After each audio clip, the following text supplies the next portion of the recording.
जय गौर, जय राधेश्याम, हेलो, जय बलदेव चंद्राय नमः। समवेत गौर भक्त कृष्ण भक्त मंडली उपस्थित सकल गौर अनुरागी कृष्ण अनुरागी भक्तगण सकलेर श्रीपाद पद्मे जानाई शत शत कोटी दंडवत प्रणाम। आजकेर এই महती हरिबासर যে হরিবাসরে আমরা সবাই প্রভুর গুণকীর্তন আস্বাদন করবার জন্য ব্রতী হয়েছি। করিমপুর কীর্তনের একটি ভালো জায়গা। এর আগে আমি করিমপুরে অনেক জায়গায় কীর্তন করে গেছি, তবে সবসময় নিচেই গান করেছি, মঞ্চে নয়। আজকে আমার একটু অসুবিধা হয়, কিন্তু কিছু করার নেই। আজকে মঞ্চ না হলে আপনার কীর্তন শুনতেও পারতেন না। তা তিনি যেটা করবেন সেটা মঙ্গলের জন্য। এদিকের অবস্থাটা অনেক বেটার।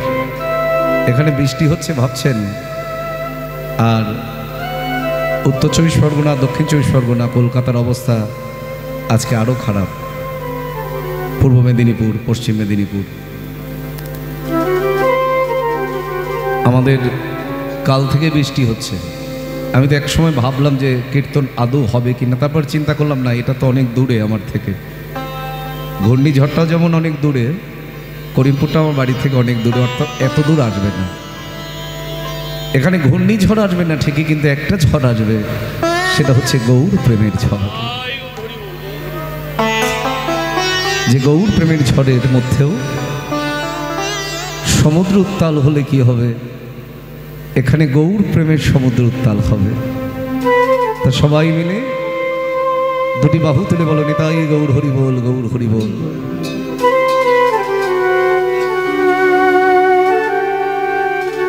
আস্বাদিত বিষয়বস্তু কমিটির ধার্য করা লীলা শ্রীপাদ মাধবেন্দ্র পুরী চৈতন্য চরিতামৃতের এক অদ্ভুত অধ্যায়। একটু আগে আপনারা শুনলেন, সেটাও কিন্তু খুব কঠিন সাবজেক্ট, রায় রামানন্দ মিলন। রায় রামানন্দ মিলন গৌরাঙ্গ লীলা যত লীলা আছে সব থেকে কঠিন। কতটা আপনারা বুঝতে পেরেছেন, মাথার ওপর দিয়ে গেছে না ভেতরে আছে জানি না, কারণ রাধা তত্ত্ব বোঝা বড় কঠিন। রায় রামানন্দ মিলনে রাধা তত্ত্ব সংবাদ সব এটা বোঝা বড় কঠিন। তা যাই হোক, আস্বাদন করেছেন, অনুভব যেটুকু করতে পারবেন তাতেই লাভ। আর এই মুহূর্তে আমরা আস্বাদন করব শ্রীপাদ মাধবেন্দ্র পুরী। আমরা যে কথায় কথায় অনেকে বলি আমরা বৈষ্ণব, আমরা ভক্ত, মাথায় রাখবেন ভগবান হওয়া সহজ, ভক্ত বৈষ্ণব হওয়া ভীষণ কঠিন। মুখে বৈষ্ণব বললেই বৈষ্ণব হওয়া যায় না, তার প্রমাণ রেখে গেলেন শ্রীপাদ মাধবেন্দ্র পুরী। বৈষ্ণবতা কাকে বলে? কণ্ঠে তুলসীর মালা, ললাটে তিলক নিলেই যদি বৈষ্ণব হওয়া যেত, তাহলে হাট বাজারে বৈষ্ণব ঘুরে ঘুরে বেড়াতো। বাবা, অপরাধ নেবেন না। এই জন্য বৈষ্ণব সেজো না, যদি পারো বৈষ্ণব হও।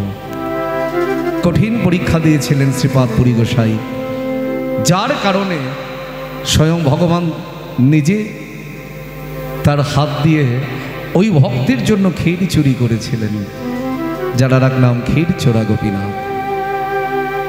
সর্বপ্রথম গৌরের কথা পর্যালোচনা হবে, কারণ যে কোনো বিষয়বস্তু গাইতে গেলে সেটা বৃন্দাবন লীলা হোক, গৌরাঙ্গ লীলা হোক, ভক্ত চরিত হোক, মহাপ্রভুকে বাদ দিয়ে কোনো লীলা করা যাবে না, কোনো দিন যায়নি আর যাবেও না।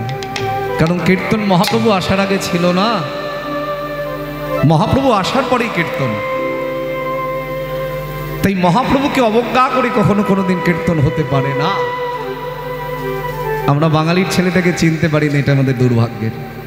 তেসো গৌর চরণের স্মরণ নিয়ে করিমপুর নদিয়া জেলার মধ্যে তোমরা ভাগ্যবান ভাগ্যবতী যে সেই নদিয়া জেলার মানুষ তোমরা। আমি নদিয়ায় কীর্তন করতে এলে একটু অন্ততপক্ষে এইটুকু বলি, যেখানে শুধু মানুষ ধন্য নয়, এখানে যে একটা ধূলি কণা সেও ধন্য, কারণ এই নদিয়ার বুকে আমার নিতাই গৌরের চরণ পড়েছে। আর যিনি ডেকে নিয়ে এসেছিলেন ঠাকুরানা ঠাকুর আমার শ্রী অদ্বৈতাচার্য প্রভু, তিনিও নদিয়া জেলার শান্তিপুরের মাটিতে এসেছিলেন। তাহলে সবটাই নদিয়া, নদিয়া বাদ দিয়ে কিছু নেই।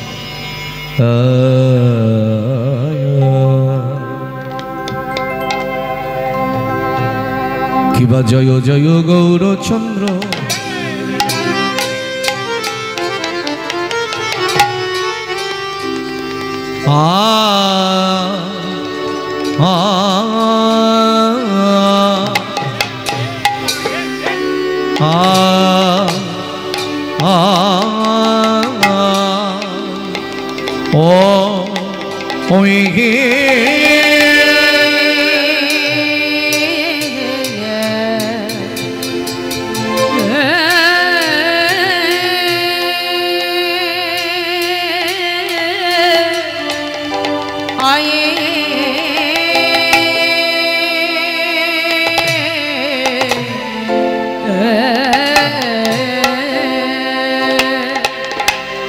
কিবা জয় জয়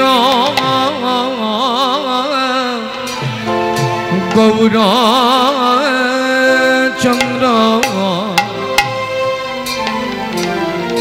তোমরা সবাই সবাই মিলে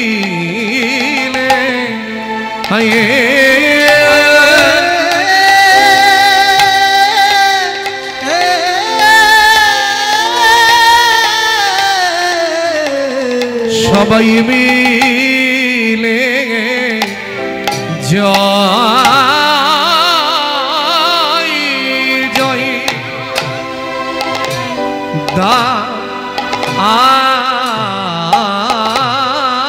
ভাই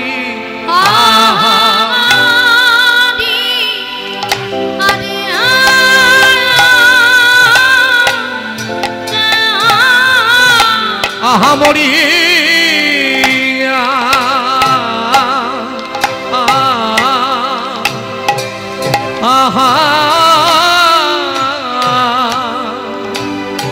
ওই আহারে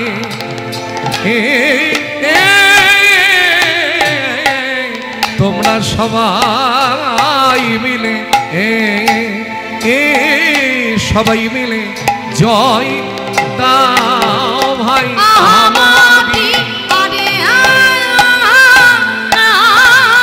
মরিয়া আয়া ওই আহারে তোমরা সবাই মিলে সবাই মিলে জয় দাও ভাইয়া। মরিয়া নিতাই গৌর হরি হরি হরি, সবাই মিলে জয় দাও মরি রে ও মরিয়া আহায়া আহারে, তোমরা সবাই মিলে জয় দাও আহা মরিয়া রে। জয় জয় গৌরচন্দ্র, জয় জয় গৌরচন্দ্র,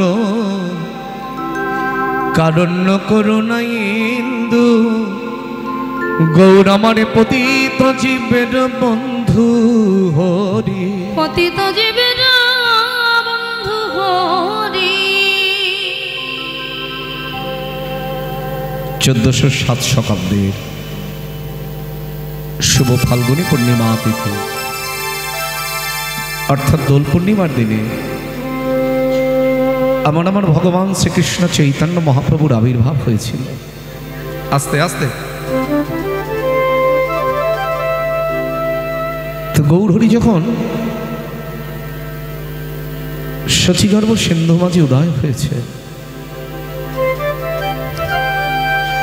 মহাপ্রভু যখন ভূমিষ্ঠ হলেন,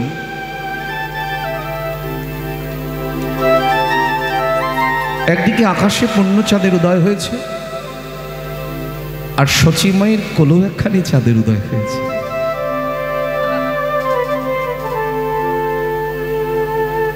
তো যিনি আজকের এই লীলার গৌরচন্দ্র রচনা করেছেন অর্থাৎ গৌরচন্দ্রিকা, তিনি হলেন ডক্টর মহানম্রত ব্রহ্মচারীজি।